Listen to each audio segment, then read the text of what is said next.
सभा में आए हुए गांधीधाम के सभी सम्माननीय नागरिक बंधुओं, माताओं, बहनों, मैं बहुत आभारी हूं आपका कि आप यहां पर उपस्थित हैं और मुझे आपसे कुछ संवाद करने का, बात कहने का मौका मिल रहा है। आप सबसे इस बात के लिए क्षमा चाहता हूं कि मैं गुजराती भाषा में बात नहीं कर पाता। मैं गुजराती भाषा पढ़ता हूं, गुजराती भाषा में समझ पाता हूं, बोलने का अभ्यास नहीं है।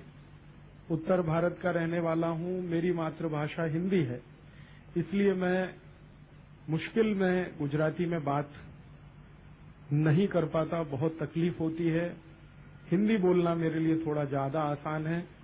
मैं आपसे हिंदी में बात करूंगा। मेरी हिंदी आपको बराबर समझ में आएगी, बहुत आसान और सरल हिंदी बोलूंगा। हम लोग पिछले कई वर्षों से एक आजादी बचाओ आंदोलन के काम में लगे हैं। आजादी मिलने के 55 वर्षों के बाद आजादी बचाने की जरूरत क्या है, बहुत लोगों के मन में ये प्रश्न आता है और मुझे बार बार कहते हैं कि राजीव भाई आजादी मिल गई है, अब आप किस आजादी को बचाना चाहते हैं। ये जो हमें आजादी मिली है, ये वो आजादी नहीं है जिसकी कल्पना हमारे शहीदों ने की थी। 1947 के पहले हमारे देश के वो सब क्रांतिकारी जो आजादी के लिए संघर्ष कर रहे थे, वो चाहे भगत सिंह हो, चाहे ऊधम सिंह हो, चाहे चंद्रशेखर आजाद हो, चाहे तात्या टोपे हो, चाहे नाना फडणवीस हो, चाहे झांसी की रानी लक्ष्मीबाई हो, चाहे लाला लाजपत राय रहे हों, या इन सबसे भी बहुत पहले स्वामी दयानंद सरस्वती रहे हों, बंकिम चंद्र चटर्जी रहे हों, सुरेंद्रनाथ बनर्जी रहे हों, ये सारे के सारे क्रांतिकारियों का सपना जो था आजादी का, वैसी कोई आजादी हमें मिली नहीं आज तक। हिंदुस्तान जब आजादी के लिए लड़ रहा था अंग्रेजों की गुलामी के खिलाफ, तो 1930 के साल में लाहौर नाम के शहर में एक बहुत बड़ा सम्मेलन हुआ था। लाहौर उस समय भारत का हिस्सा था। उस सम्मेलन में एक प्रस्ताव पारित किया गया था जिसमें पूर्ण स्वराज्य की मांग की गई थी। उस पूर्ण स्वराज्य के प्रस्ताव में ये कहा गया था कि जब भारत आजाद हो जाएगा अंग्रेजों की गुलामी से, तो भारत देश में वो सारी समस्याएं नहीं होंगी जो अंग्रेजों के कारण हैं। जैसे गरीबी नहीं होगी, भूखमरा नहीं होगा, बेकारी नहीं होगी, भारत देश में मारामारी नहीं होगी, सब चैन और शांति से रहेंगे, हिंदुस्तान के हर व्यक्ति को सम्मान मिलेगा, हर व्यक्ति को जीवन जीने का अधिकार मिलेगा। अंग्रेजों ने जो नियम कायदे कानून बनाए हैं भारत का शोषण करने के लिए, वो सब नियम कायदे कानून समाप्त हो जाएंगे। अंग्रेजों की बनाई गई पूरी प्रशासनिक व्यवस्था बदल जाएगी। अंग्रेजों के बनाए गए पूरे के पूरे हमारे देश के तंत्र बदल जाएंगे, कानून व्यवस्था बदलेगी, न्याय पद्धति बदलेगी, शिक्षा पद्धति बदलेगी। ऐसी बहुत सारी बातें 1930 के लाहौर कांग्रेस के अधिवेशन में कही गई थी। आप जानते हैं कि लाहौर के कांग्रेस अधिवेशन से थोड़ा दिन पहले भगत सिंह ने जेल में रहते हुए अपने कुछ मित्रों के नाम एक संदेश भेजा था, उसकी फांसी से लगभग एक सप्ताह पूर्व। और भगत सिंह का जो संदेश उसके मित्रों के नाम गया, उसमें भी उसने यही लिखा कि मैं मानता हूं कि देश की आजादी के लिए शहीद होने वाला हर क्रांतिकारी एक सपना लेके मर रहा है, और वो सपना ये है कि एक दिन भारत आजाद होगा अंग्रेजों की गुलामी से, और अंग्रेजों के कारण हमारे देश को जितनी दुख और यातनाएं मिली हैं, वो सारे दुख और यातनाओं से भारत को मुक्ति मिल जाएगी, आजादी आएगी। इसी तरह की बात 1941 में सुभाष चंद्र बोस ने कही थी, जब वो आजाद हिंद फौज की भर्ती कर रहे थे और हिंदुस्तान के लोगों के लिए और हिंदुस्तान से बाहर रहने वाले हिंदुस्तानियों के लिए एक प्रेरणा स्रोत का काम कर रहे थे। तब उन्होंने भी 1941 के अपने एक भाषण में, जो उन्होंने रंगून से दिया था, ये कहा कि भारत जब आजाद होगा तो भारत में अंग्रेजियत चला जाएगा, अंग्रेजियत चली जाएगी, और भारत में भारतीयता के आधार पर एक ऐसा तंत्र बनेगा जिसमें हर व्यक्ति को सम्मानजनक जीवन बिताने का, हर व्यक्ति को अपने धर्म की आजादी रखने का, हर व्यक्ति को व्यवसाय की आजादी का, हर व्यक्ति को अपने आप को आगे बढ़ाने का मौका मिलेगा। गरीबी, भूखमरी, बेकारी से सारा देश मुक्त हो जाएगा। ऐसी ही कल्पना सुभाष चंद्र बोस की भी थी। महात्मा गांधी ने भी यही कहा था अब हमारे देश के सभी क्रांतिकारियों के मुंह से अगर आप देखें तो ऐसी ही बातें निकली कि आजादी मिलने के बाद का भारत जो होगा वो एक ऐसा भारत होगा जिसकी कल्पना उन सबके मन में लगभग एक जैसी थी, भले वो हिंसा के रास्ते से आजादी लाने की कोशिश कर रहे थे या अहिंसा के रास्ते से आजादी लाने की कोशिश कर रहे थे। आप जानते हैं हमारे देश में क्रांतिकारियों के दो समूह थे। क्रांतिकारियों का एक समूह था जो हिंसा को बहुत बड़ा हथियार मानता था और क्रांतिकारियों का एक समूह था जो अहिंसा को बहुत बड़ा हथियार मानता था। लेकिन दोनों ही क्रांतिकारी, वो अहिंसा को मानने वाले हों या हिंसा को मानने वाले हों, सपना दोनों का एक ही था, आजादी के बाद का भारत कैसा होगा। अब आप देखें कि जिन क्रांतिकारियों ने भारत की आजादी के लिए बलिदान दिया उनमें से हम कुछ नाम जानते हैं, भगत सिंह, उधम सिंह, चंद्रशेखर आजाद, खुदीराम बोस, तात्या टोपे। लेकिन ये जो थोड़े से नाम हम जानते हैं ये इतने ही नहीं थे। भारत देश में जो दस्तावेज उपलब्ध हैं आजादी के समय के, वो सारे के सारे दस्तावेज ये बताते हैं कि आजादी की लड़ाई में 1857 से लेकर 1947 के बीच में 6,40,000 क्रांतिकारियों ने शहादत दी है। 6,40,000 क्रांतिकारी हमारे देश के फांसी के फंदे पर झूले, अंग्रेजों की गोली खाकर मरे, अंग्रेजों की काले पानी की सजा के दौरान मरे या अंग्रेजों की विभिन्न यातनाओं के दौरान मरे। कोई एक दो क्रांतिकारी के बलिदान का इतिहास नहीं है भारत का। दुनिया में बहुत कम देश हैं जो भारत जैसे हैं जिनकी आजादी के इतिहास में लाखों क्रांतिकारियों का बलिदान हो। एक देश जो हमसे बहुत बाद में आजाद हुआ और लंबे समय तक अंग्रेजों का गुलाम रहा, उसका नाम है दक्षिण अफ्रीका।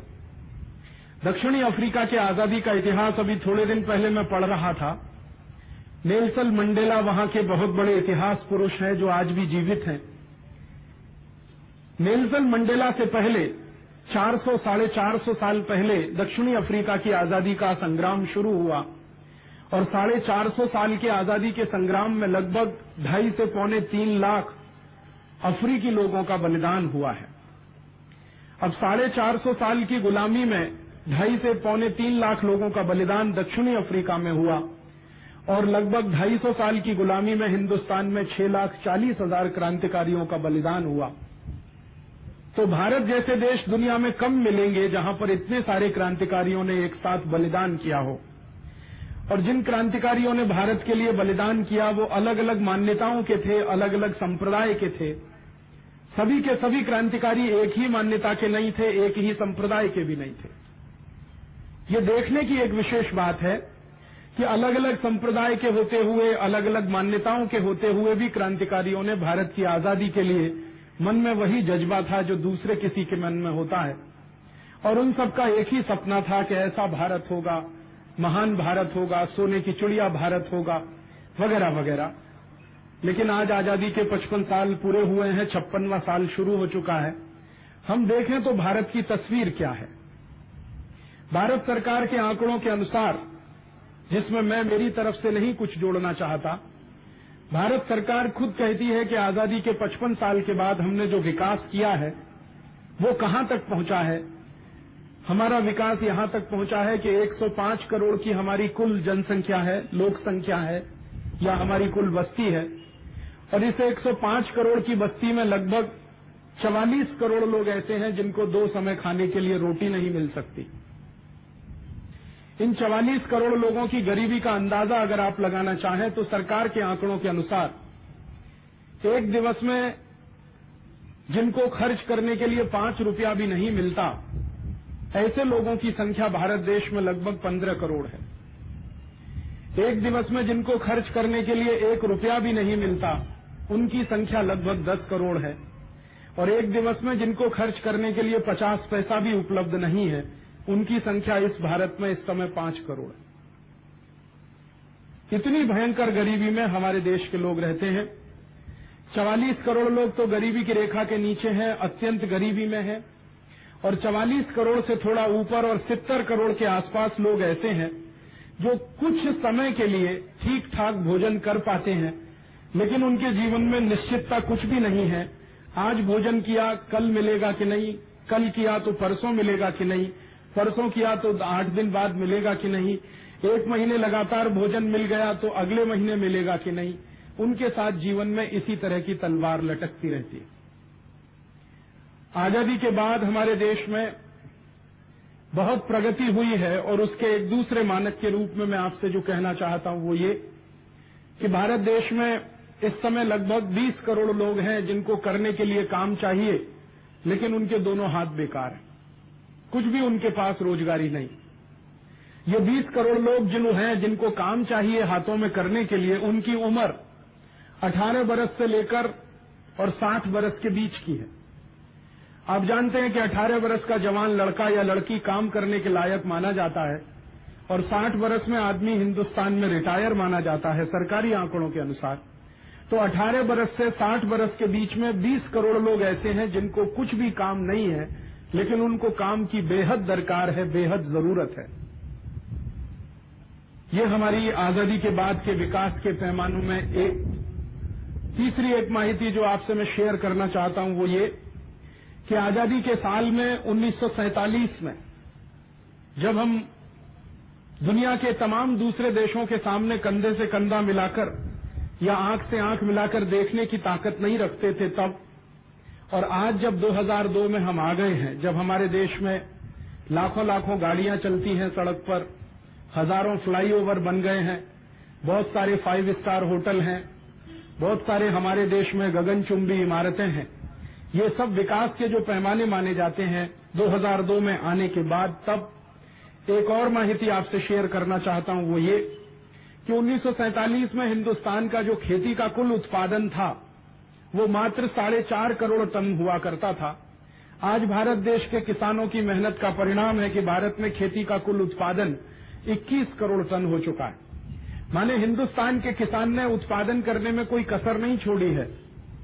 लेकिन फिर क्या मजबूरी है हमारे देश की कि 4.5 करोड़ टन जब खेती में उत्पादन होता था तब हमारे देश में भूखमरा था, और जब 21 करोड़ टन उत्पादन खेती में होता है तब भी हमारे देश में भूखमरा ही है। बहुत सारे लोगों के साथ जब मैं इस विषय पर चर्चा करता हूं तो वो मुझे एक तर्क देते हैं और वो कहते हैं कि राजीव भाई, ये सारा हिंदुस्तान के वस्ती वधारे के कारण है, जनसंख्या बढ़ने के कारण। भारत की जनसंख्या बहुत तेजी से बढ़ रही है और इसलिए जनसंख्या बढ़ने से हमारे देश की प्रगति रुक गई है, और जनसंख्या बढ़ने से ही हमारे देश में ये सारे के सारे दुष्परिणाम हैं जो आपको दिखाई देते हैं।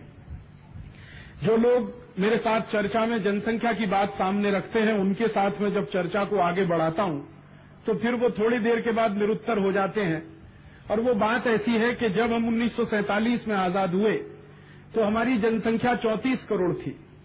आज हिंदुस्तान की आजादी के 55 साल के बाद हमारी जनसंख्या 105 करोड़ हो चुकी है। तो 34 करोड़ की जनसंख्या जब 105 करोड़ हो जाती है तो आप मान लीजिए कि लगभग हमारी जनसंख्या 3 गुनी बढ़ चुकी है। जनसंख्या हमारी 3 गुनी बढ़ी है और खेती का उत्पादन पिछले 55 वर्षों में लगभग 5 गुना बढ़ गया है। 4.5 करोड़ टन अनाज पैदा होता था 1947 में, अब 2002 में हमारे देश में 21 करोड़ टन अनाज पैदा होता है। तो 4.5 करोड़ टन वाला अनाज जब 21 करोड़ टन पहुंचा तो लगभग हमारा अनाज का उत्पादन 5 गुना बढ़ा है। जनसंख्या मात्र 3 गुनी बढ़ी है, तो अनाज का उत्पादन जनसंख्या से ज्यादा बढ़ा है, फिर हमारे देश में लोग भूख से क्यों मरते हैं? अगर अनाज का उत्पादन हमारे देश में 3 गुना बढ़ा होता और जनसंख्या 5 गुनी बढ़ गई होती तो मैं जरूर मान लेता कि हिंदुस्तान में भूखमरी से मरना चाहिए किसी को। लेकिन यहां तो उल्टा हुआ है, जनसंख्या बहुत कम बढ़ी है, अनाज का उत्पादन उससे कई गुना ज्यादा बढ़ गया है, फिर भी लोग भूख से मरते हैं। और जो लोग भूख से मरते हैं उनकी खबरें आप अखबार में पढ़ते हैं, टेलीविजन पे समाचार भी सुनते हैं। मैं संपूर्ण भारत देश में घूमता रहता हूं। अभी थोड़े समय पहले मैं छत्तीसगढ़ में घूम रहा था तो रायपुर के पास एक छोटे से गांव में जाने का मौका मिला। तो वहां मैंने देखा कि 12 लोग मर गए थे भूख से। और वो कैसे मर गए थे? उनको कई दिनों से खाने को कुछ नहीं मिला था। गांव में एक भैंस मर गई थी, वो सभी भूखे लोगों ने मरी हुई भैंस का मांस खा लिया था और वो सब मर गए थे। हिंदुस्तान की संसद में आए दिन इन प्रश्नों पर चर्चा होती है, बहस होती है, और बहस और चर्चा में एक पक्ष ये कहता है कि वो कुपोषण से मरे और दूसरा पक्ष ये कहता है कि वो गरीबी से मरे। अब दोनों ही तो एक सिक्के के दो हिस्से हैं। अगर गरीबी है तो कुपोषण भी होगा, और अगर कुपोषण है तो गरीबी होना बहुत स्वाभाविक है। लेकिन ये बहस होती रहती है, और ये अंतहीन बहस हमारी संसद में 55 साल से चालू है।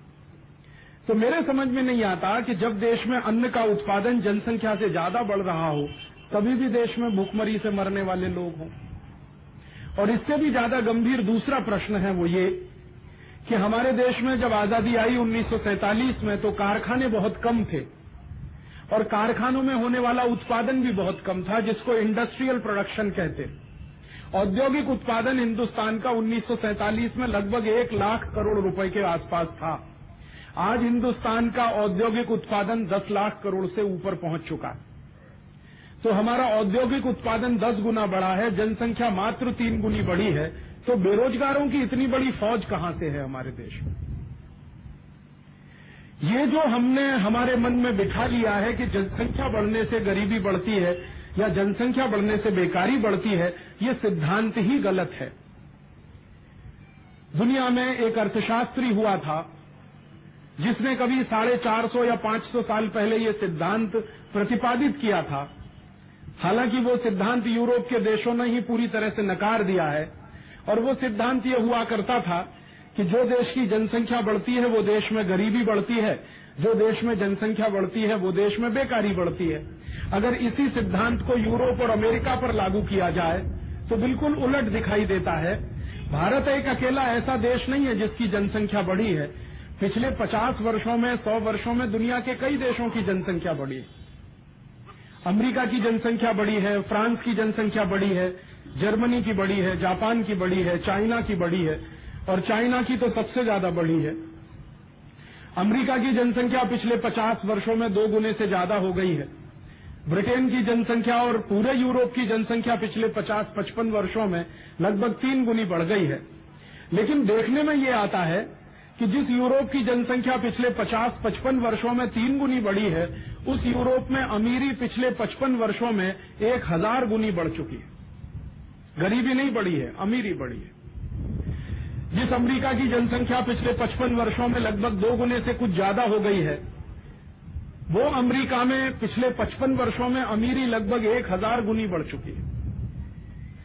तो अमेरिका और यूरोप के देशों में जनसंख्या बढ़ने से अमीरी आती है, तो भारत में जनसंख्या बढ़ने से गरीबी क्यों आनी चाहिए? और अगर भारत में जनसंख्या बढ़ने से गरीबी आती है, तो अमेरिका और यूरोप में भी जनसंख्या बढ़ने से गरीबी आनी चाहिए। क्योंकि सिद्धांत दुनिया में सर्वमान्य हुआ करते हैं, सिद्धांत कभी किसी देश की सीमाओं में नहीं बंधा करते। अगर कोई एक थीसिस है, कोई एक थ्योरी है, कोई एक सिद्धांत है कि जनसंख्या बढ़ने से गरीबी बढ़ती है, जनसंख्या बढ़ने से बेकारी बढ़ती है, तो जनसंख्या तो दुनिया के तमाम देशों की बढ़ी है। लेकिन भारत छोड़कर बहुत सारे देशों में ये देखा जा रहा है कि वहां तो जनसंख्या के साथ साथ अमीरी बढ़ रही है, और यहां जनसंख्या के साथ गरीबी बढ़ रही है। आप सुनेंगे तो हैरान रह जाएंगे। डेनमार्क नाम का एक देश है, स्वीडन नाम का एक देश है, नॉर्वे नाम का एक देश है। वहां की सरकारें ज्यादा से ज्यादा बच्चे पैदा करो इसके लिए अभियान चलाती, और जिस सरकारी कर्मचारी को एक बच्चा है और उसको दूसरा हो जाए तो तुरंत उसका प्रमोशन हो जाता, और तीसरे बच्चे पर अधिकारी हो जाता है, ऑफिसर हो जाता, चौथा हो जाए तो उसको जितनी बड़ी रैंक चाहिए उतनी मिलने की संभावनाएं हो जाती। अब डेनमार्क की सरकार, नॉर्वे की सरकार, स्वीडन की सरकार, अगर दूसरे शब्दों में कहूं तो स्कैंडिनेवियन देशों की सब सरकारें जनसंख्या बढ़ाने को प्रोत्साहन देती हैं और अपने अपने देश के लोगों को सिखाती हैं, बताती हैं कि ज्यादा बच्चे पैदा करो। यहां हमारे देश में ही उल्टा क्यों चलता है कि बच्चे कम पैदा करो? अगर स्कैंडिनेवियन देश ज्यादा बच्चे पैदा करके अमीर हो सकते हैं, तो भारत ज्यादा बच्चे पैदा करके अमीर क्यों नहीं हो सकता भाई? या अगर वो ज्यादा बच्चे पैदा करके गरीब नहीं हो रहे हैं, तो हम ही ज्यादा बच्चे पैदा करके गरीब क्यों हो रहे हैं?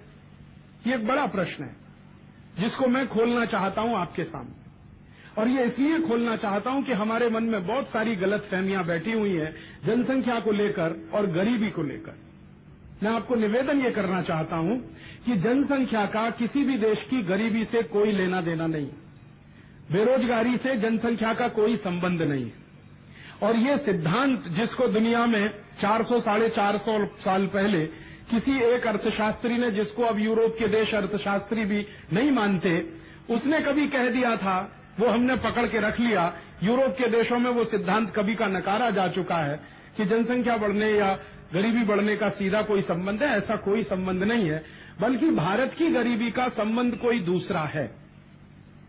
और भारत की गरीबी का संबंध क्या है, एक दिन ये मेरे समझ में आया। मैं एक बार एक अंतर्राष्ट्रीय सेमिनार में भाग ले रहा था। मेरे साथ कुछ विदेशी वैज्ञानिक थे जिनसे मैं चर्चा कर रहा था।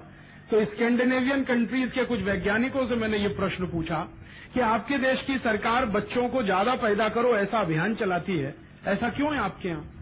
तो उन्होंने कहा, आप जानते हैं कि हमारे यहाँ काम करने वाले लोग बहुत कम हैं और काम हमारे पास ज्यादा है, तो हमें तो ज्यादा से ज्यादा लोग चाहिए जो काम कर सकें। तो मैंने कहा, यही तो सिद्धांत भारत के लिए भी है। तो उन्होंने कहा, नहीं, हम चाहते हैं कि भारत की जनसंख्या कम रहे, हमारी जनसंख्या बढ़ती जाए। तो मैंने कहा, ये कैसे होने वाला है? भारत की जनसंख्या कम रहे और तुम्हारी संख्या बढ़ती जाए, माने गोरे लोगों की संख्या बढ़ती जाए और हम सांवले लोगों की संख्या कम होती जाए, ताकि एक बार फिर तुम हमारे ऊपर कब्जा करने में सफल हो जाओ। तो उन्होंने कहा, नहीं राजीव भाई, बात कोई दूसरी है। तो मैंने पूछा, क्या बात है, जरा बताओ तो सही। तब एक वैज्ञानिक ने बहुत छोटे छोटे दबे दबे शब्दों में मुझे जो कहा वो मैं आपसे शेयर करता हूं। उसने कहा कि देखिए, बात तो सच्ची ये है कि हम यूरोपियन देशों के पास संसाधन नहीं है, जिसको आप नेचुरल रिसोर्सेज कहते हैं, प्राकृतिक संसाधन कहते हैं, ईश्वर प्रदत्त संसाधन कहते हैं, वो हमारे पास नहीं है। हमको भगवान ने संसाधन नहीं दिए हैं, और ये बिल्कुल सच बात है। कभी आपको यूरोप जाने का मौका मिले तो आप जाकर देखेंगे, यूरोप दुनिया का सबसे गरीब इलाका है संसाधनों के मामले में, प्राकृतिक संसाधनों के मामले में। और इतना ही नहीं है, मौसम के मामले में और भी ज्यादा गरीब है। यूरोप में साल में 9 महीने तो सूरज देवता के दर्शन नहीं होते लोगों को। धूप के लिए लोग तरस जाते हैं, और जब लोग धूप के लिए तरसते हैं तो समुद्र के किनारे नंगे बदन लेट लेट कर धूप का आनंद लेते हैं। भारत में आते हैं, अफ्रीका में जाते हैं, लैटिन अमेरिका में जाते हैं, जहां भी दरिया का किनारा मिल गया वहां यूरोप वाले जाते हैं और सारे कपड़े खोलकर समुद्र के किनारे पड़े रहते हैं। उनको धूप चाहिए, वो उनके अपने देश में उपलब्ध नहीं है, इसके लिए वो दूसरे देश में भागते फिरते हैं। भगवान ने यूरोप को धूप नहीं दिया है, बरसात बहुत अच्छी नहीं होती है। आज बारिश हो रही है, अभी हो सकता है कड़क कर धूप निकल आए, फिर हो सकता है रात को बर्फ गिर जाए। इतना अनिश्चित मौसम है। जितना निश्चित मौसम भारत में है शायद ही दुनिया के कोई देश में होगा, और खेत में माटी जितनी सुंदर भारत की है शायद ही दुनिया के कोई देश की होगी। बड़ी बात है, यहां तो साल में 3 से 4 फसलें बड़े आराम से हुआ करती, और कई देश तो ऐसे हैं जहां साल में 6 महीने खेतों में बर्फ ही बिछी रहती है, तो कुछ होने की संभावना नहीं होती है। जीवन बहुत मुश्किल है वहां का। तो वहां के एक वैज्ञानिक ने मुझे जो कहा वो मैं कहता हूं। उसने कहा, राजीव भाई, आप जानते हो कि हमारे यहाँ मौसम बहुत प्रतिकूल है, आपको शायद ये भी मालूम है हमारे यहाँ प्राकृतिक संसाधन बहुत कम है, और हम दूसरे देशों के संसाधन पर ही जीवित हैं। खासकर भारत जैसे देशों के संसाधन हमारे लिए बहुत उपयोगी हैं। तो अगर आपके देश की, भारत की जनसंख्या लगातार बढ़ती जाएगी तो आपके अपने संसाधन आप ही इस्तेमाल कर लोगे, हमारे लिए आपके देश में कुछ बचेगा नहीं। इसलिए हम आपको ये सिखामन देते हैं कि आप अपनी जनसंख्या कम करो, ताकि आपके संसाधन हमारे काम में आ जाएं और हम हमारी जनसंख्या बढ़ाते जाएं, ताकि हमें हमारी मौज और मजा मिलता रहे। इसको अगर दूसरे शब्दों में मैं खोल कर कहूं तो यूरोप को हमारा आम चाहिए खाने के लिए, जो यूरोप में नहीं होता। यूरोप को हमारे खाने पीने की बहुत सारी चीजें चाहिए, हमसे ड्राई फ्रूट्स चाहिए, काजू चाहिए, किशमिश चाहिए, मखान चाहिए, मुनक्का चाहिए, जो उनके देश में नहीं होता। उनको बहुत सारी ऐसी खाने, उनको चाय चाहिए, उनको कॉफी चाहिए, जो उनके अपने देश में नहीं होती। उनको बहुत सारी ऐसी खाने पीने की चीजें चाहिए जो भारत में होती हैं या भारत जैसे गर्म जलवायु वाले देशों में होती हैं। तो वो देश कहते क्या है कि गर्म जलवायु वाले देश अपनी जनसंख्या कम करें ताकि उनकी चीजों को हम खा सकें, हम अपनी जनसंख्या बढ़ाते जाएं ताकि हमें जो करना है वो हम करते जाएं। ये असली खेल है जिसको हम जनसंख्या बढ़ोतरी से जोड़कर देखते हैं। आपको कभी मौका मिले स्कैंडिनेवियन कंट्रीज में जाने का, खासकर डेनमार्क, नॉर्वे, स्वीडन में, और आप वहां जाकर देखना तो सरकार की तरफ से 50-50 पन्ने की बुकलेट छापी जाती है जिसमें बच्चों को ज्यादा से ज्यादा बढ़ाओ, बच्चों का ज्यादा से ज्यादा संख्या बढ़े, हमारे देश की जनसंख्या बढ़े, उसके क्या क्या फायदे हैं, क्या क्या हमको आगे बढ़ने में उससे सहूलियत होती है, वो सब बातें विस्तार से सुनाई जाती हैं। हमारे देश में उसका ठीक उल्टा होता है। मैं आपसे निवेदन ये करना चाहता हूं इस तकरीर के माध्यम से कि जनसंख्या से गरीबी बेकारी का संबंध नहीं होता है। आप मुझे एक बात बताएं और शायद आपको भी ये समझ में आए कि कोई व्यक्ति जब पैदा होता है तो भगवान ने उसको खाने के लिए मुंह तो सिर्फ एक ही दिया है, काम करने के लिए 2 हाथ दिए हैं, 2 पैर दिए। एक आदमी पूरे जीवन काल में जितना भोजन करता है उससे 1000 गुना ज्यादा पैदा करता है। मैंने एक बार मेरे जीवन के बारे में हिसाब लगाया कि मैं जब ही पैदा हुआ और 80 बरस तक अगर मैं जीवित रहूं, तो जब से मैं बचपन से 1 बरस का हुआ और 80 बरस तक मेरा जीवन चले, तो कुल मिलाकर मैं कितना भोजन करूंगा। और अगर मैं 5 एकड़ खेत पर काम करता हूं रोज 18 बरस की उम्र से लेकर 60 बरस की उम्र तक, तो कितना अनाज मैं पैदा करूंगा, उसका मैंने एक दिन हिसाब जोड़ा। तो खाने वाला मेरा अनाज मुश्किल से मुश्किल बैठता है जो 2.5 से 3 टन, बहुत अधिक तो 4 टन, बहुत ज्यादा खाने की कोशिश करूं तो 5-5.5 टन। आप कल्पना करो कि कोई मजदूर 10 टन खाएगा। और मैंने जब उत्पादन का हिसाब जोड़ा तो मैं 18 बरस की उम्र से काम करूं और लगभग 60 बरस की उम्र तक 5 एकड़ खेत पे काम करूं जो मेरे पास उपलब्ध हो, तो मैं 30,000 टन उत्पादन कर सकता हूं। 10 टन मैं खाना खाऊंगा, 30,000 टन पैदा करके जाऊंगा। अब बताओ खाऊंगा ज्यादा कि पैदा ज्यादा करूंगा? मेरे पास 2 हाथ हैं, 2 पैर हैं, भगवान ने सोचने के लिए दिमाग दिया है, आंखें दी हैं देखने के लिए, सुनने के लिए कान दिए हैं। मनुष्य एक ऐसी प्रकृति में है जो खाता बहुत कम है, उत्पादन उससे भी ज्यादा करता है। और हर व्यक्ति जब उत्पादन कर सकता है तो एक नए व्यक्ति को आने देने से क्यों रोकना? वो उत्पादन क्यों नहीं बढ़ा सकता हमारे देश में आके? और हर व्यक्ति अगर उत्पादन में लग सकता है तो जनसंख्या तो कोई संकट नहीं है, ये तो वरदान है हमारे लिए। आपको कभी चीन जाने का मौका मिले तो चीन को देखिए। चीन की सरकार कभी भी अपने लोगों को अभिशाप नहीं मानती है। चीन की सरकार तो ये कहती है कि जितने ज्यादा हाथ उतना ज्यादा उत्पादन, और ये इन्होंने सिद्ध करके दिखा दिया दुनिया के सामने। तो भारत जैसे देश में अगर जितने ज्यादा हाथ उतना ज्यादा उत्पादन, ये सिद्धांत क्यों नहीं चल सकता? कारण उसका एक है, और कारण वो बिल्कुल सीधा है। चीन की सरकार ने अपनी पूरी व्यवस्था को ऐसे बनाया है जिसमें अधिक से अधिक हाथों को काम मिल सकता है। भारत देश की सरकार ने अपनी व्यवस्था को ऐसा बनाया है जिसमें कम से कम हाथों को काम मिल सकता है। बस इतना ही फर्क है। हमारे देश की पूरी व्यवस्था, वो चाहे आर्थिक हो, चाहे पूरी की पूरी कृषि व्यवस्था हो, ये आज ऐसे ढांचे में ढाली जा रही है जिसमें कम से कम हाथों को काम मिले। और चीन की पूरी अर्थव्यवस्था ऐसे ढांचे में ढाली जा रही है जिसमें अधिक से अधिक लोगों को काम मिले।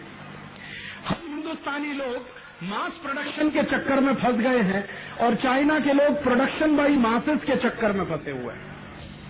ज्यादा लोगों द्वारा ज्यादा उत्पादन, हिंदुस्तान में कम लोगों द्वारा ज्यादा उत्पादन।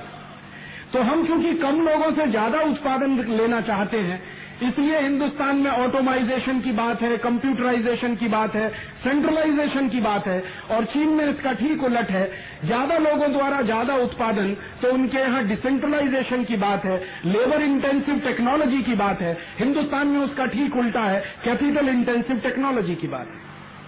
हमारी व्यवस्था गड़बड़ है, लोग गड़बड़ नहीं है।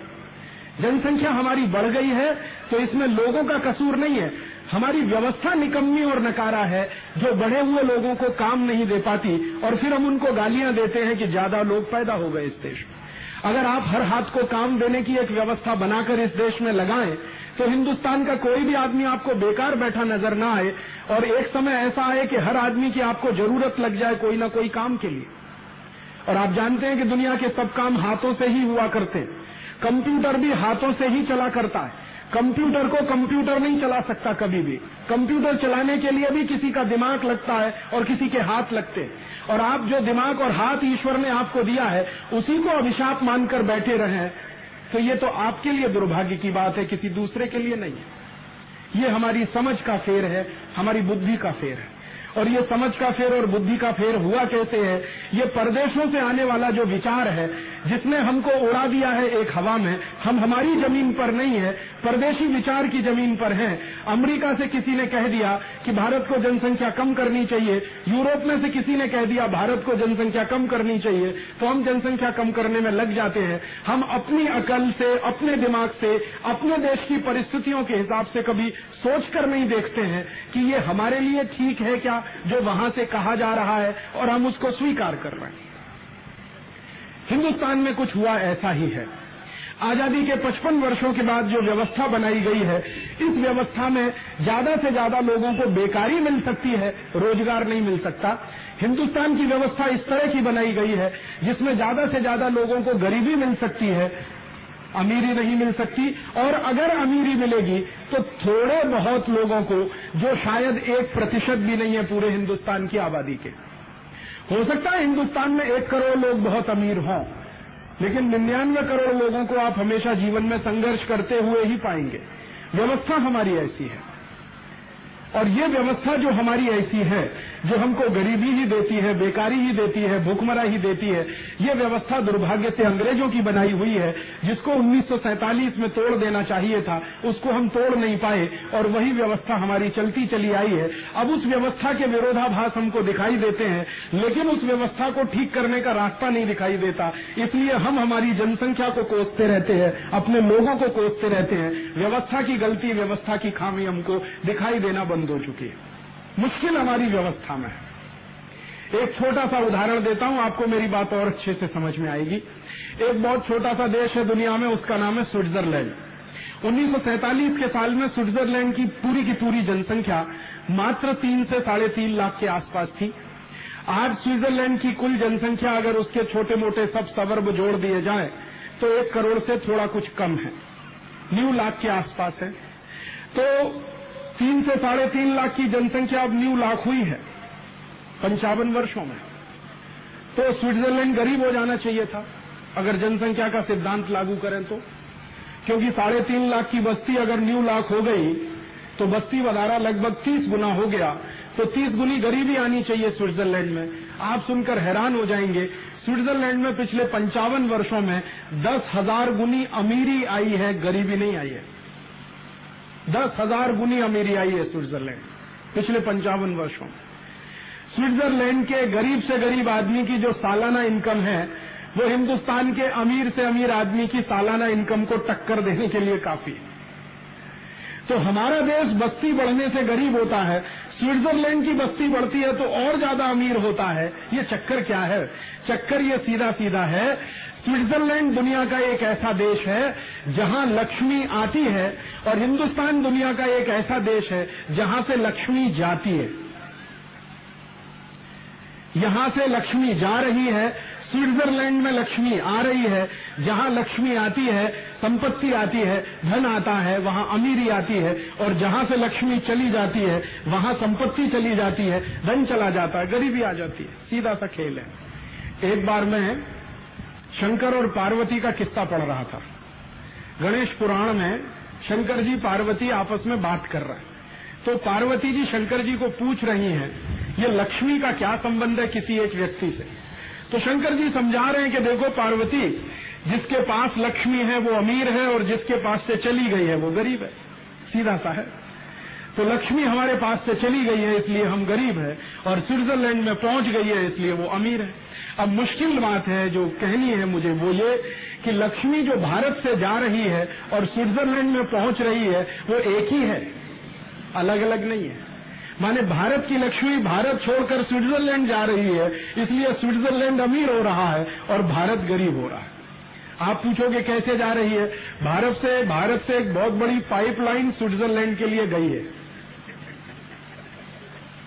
एक बहुत बड़ी पाइपलाइन है, और उसमें इतना डॉलर बहता है, इतना रुपया बहता है, आपकी कल्पना के बाहर। ये जो पाइपलाइन भारत से स्विट्जरलैंड गई है, इसमें तेल नहीं जाता, पानी नहीं जाता, दूध नहीं जाता, इसमें रुपया बह के जाता है।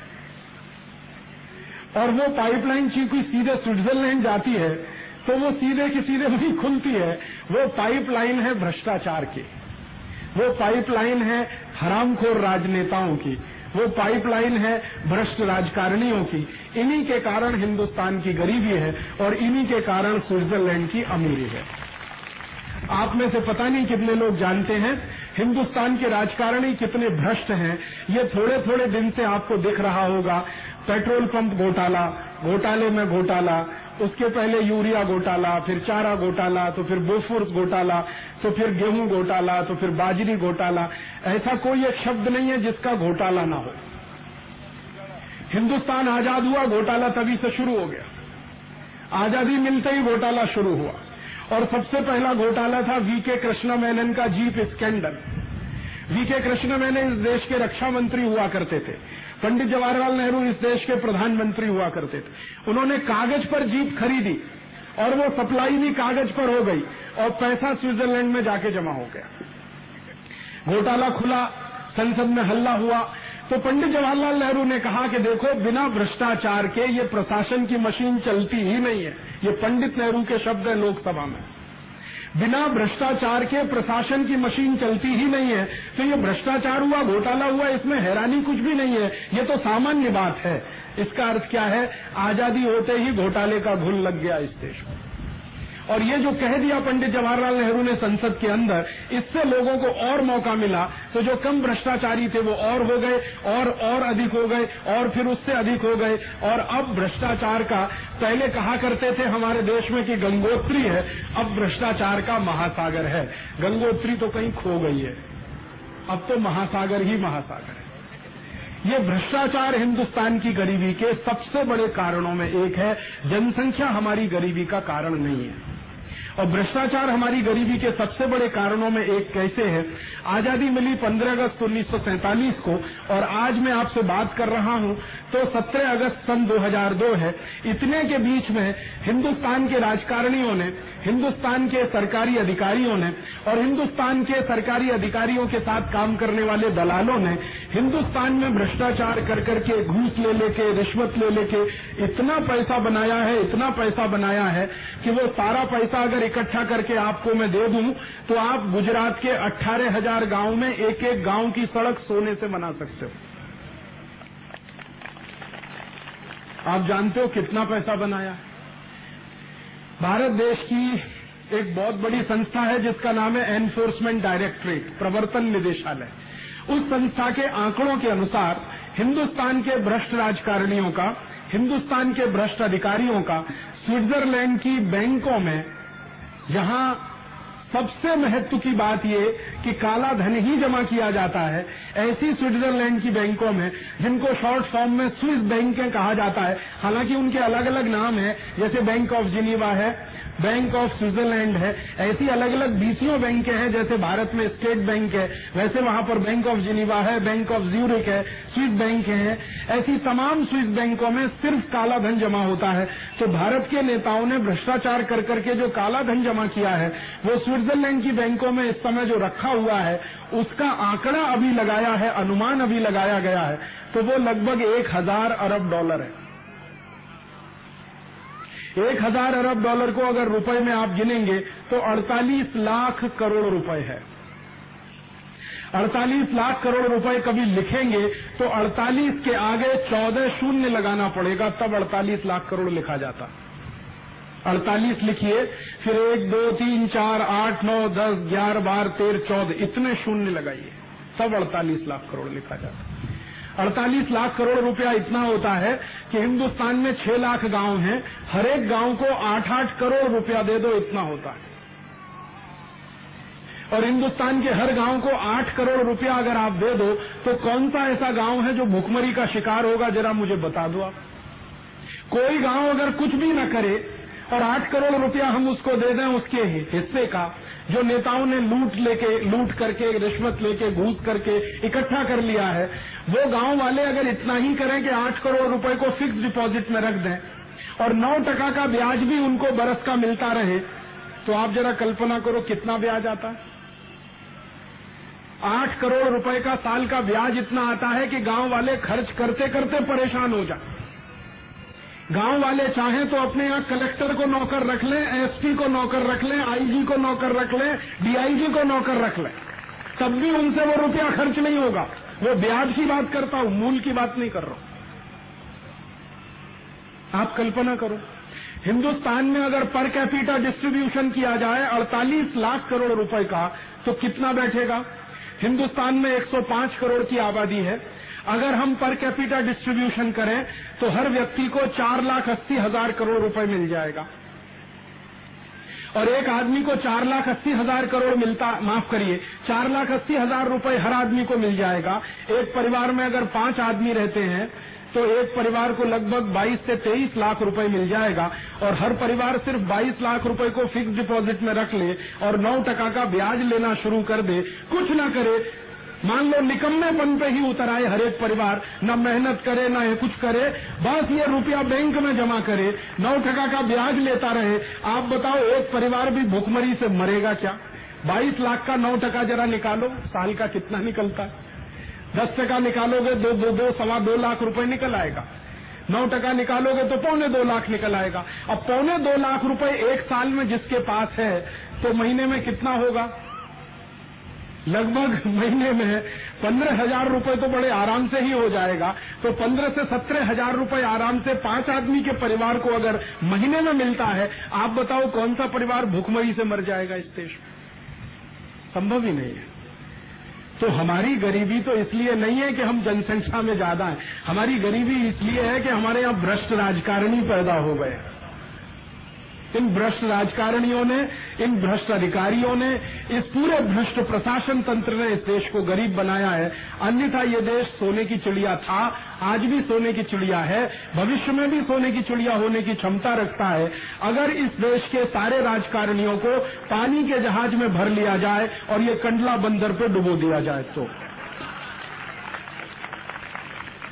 ये कंडला बंदर का एक ही अच्छा उपयोग हो सकता है मेरे हिसाब से, कि इस देश के सारे राजकारणियों को भर लो और बीच में ले जाकर वो जो सतसैडा वेट है ना, वहीं डुबो दो, जो कारगिल को दिया था इन भ्रष्ट राजकारणियों ने बेच दिया था। ये देश बहुत अच्छा हो जाएगा, सोने की चिड़िया हो जाएगा। मैं आपको बहुत ईमानदारी से एक बात शेयर करना चाहता हूं, हो सकता है आप कह नहीं पाते, मैं कह देता हूं। मैं पिछले 6 महीने से बहुत लोगों से ये सुन चुका हूं। लोग कहते राजीव भाई वो 13 दिसंबर को संसद पे हल्ला हुआ लेकिन एक भी साला मरा नहीं उसका।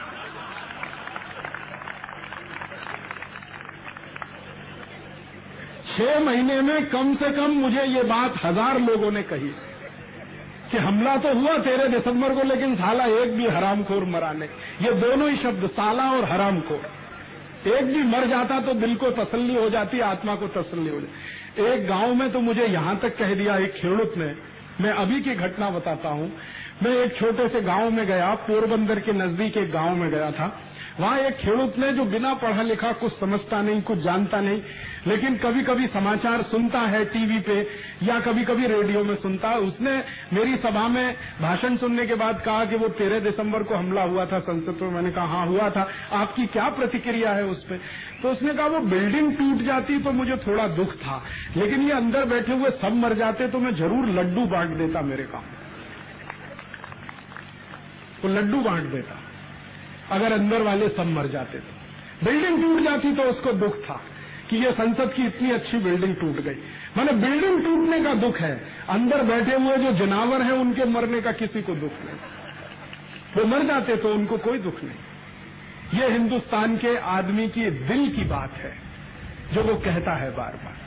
ये अलग बात है कि वो आपसे कहेगा, छुप छुप के कहेगा, डर डर के कहेगा, मुझसे भी छुप छुप के डर डर के कहता है, मैं उसको खुले में कह देता हूं। बस इतना ही फर्क है। महसूस वो भी वही करता है, महसूस मैं भी वही करता हूं। तो इस हिंदुस्तान की गरीबी के जड़ में सबसे ज्यादा अगर कोई एक बड़ा कारण है तो वो हमारे देश का भ्रष्टाचार, वो हमारे देश का प्रशासनिक तंत्र जिसमें घुन लग गया है पूरा का पूरा और सड़ गया है पूरा का पूरा। हिंदुस्तान में आप कोई भी प्रशासनिक तंत्र में 1 स्क्वायर इंच जमीन ऐसी मुझे दिखा दो जो बिना भ्रष्टाचार के हो। 1 स्क्वायर इंच जमीन हिंदुस्तान के कोई प्रशासनिक कार्यालय में मुझे आप दिखा दो जो बिना भ्रष्टाचार के हो और या भ्रष्टाचार से मुक्त हो। इस भ्रष्टाचार ने ली लिया है, ये राक्षस से भी ज्यादा, दानव से भी ज्यादा भयावह हो गया है। और भ्रष्टाचार हर स्तर पर हो गया है, सिर्फ राजनीतिक स्तर पर ही नहीं है, हर स्तर पर ये हो गया। और इसने हमारे देश को गरीबी में ले जाने का बहुत बड़ा विक्रम किया है, बहुत बड़ा अभियान चलाया। और इस भ्रष्टाचार के ही कारण मैंने आपसे कहा 48 लाख करोड़ रुपया आपके खून पसीने की कमाई का, मेरे खून पसीने की कमाई का स्विस बैंक में रखा हुआ है, जो हमें आपको मिल जाए तो हिंदुस्तान के गरीबों को लाइन लगाकर बांटना शुरू कर दें, हर एक आदमी को 4,80,000 रुपए मिल जाए, हिंदुस्तान की गरीबी 1 मिनट में छूमंतर हो जाए। और इसमें एक और बात है बहुत हैरानी की, जो नेता ये भ्रष्टाचार कर रहे हैं, पैसा बना रहे हैं, लूट रहे हैं, ऐसे कई नेताओं को मैं जानता हूं, उनसे कभी बात भी करता हूं, चर्चा भी करता हूं। अभी थोड़े दिन पहले यही गुजरात के एक नेता का एक बेटा मुझे बोलता है राजकोट में कि राजीव भाई, मेरे बापू को रात को नींद तब आती है जब घर में 1 करोड़ आ जाता है। बापूजी को रात को नींद तब आती है जब घर में 1 करोड़ आ जाता है, नहीं तो नींद ही नहीं आती बापूजी को। आप सोचो, सुखराम को नींद तब आती थी जब बिस्तर के गादले के नीचे 6 करोड़ की गड्डी लगा के सोता था। आपको माहिती है, सुखराम नाम का एक भ्रष्ट राजकारणी, जिसको कोर्ट ने अभी 3-3.5 साल की सजा दिया भ्रष्टाचार में, वो आदमी बिस्तर के गादले के नीचे 500 के नोट की 6 करोड़ की गड्डी लगाता था, उसके ऊपर चादरी बिछाता था, फिर दरी लगाता था, फिर उसके बाद सोता था। माने बिना नोट की गर्मी के नींद नहीं आती थी।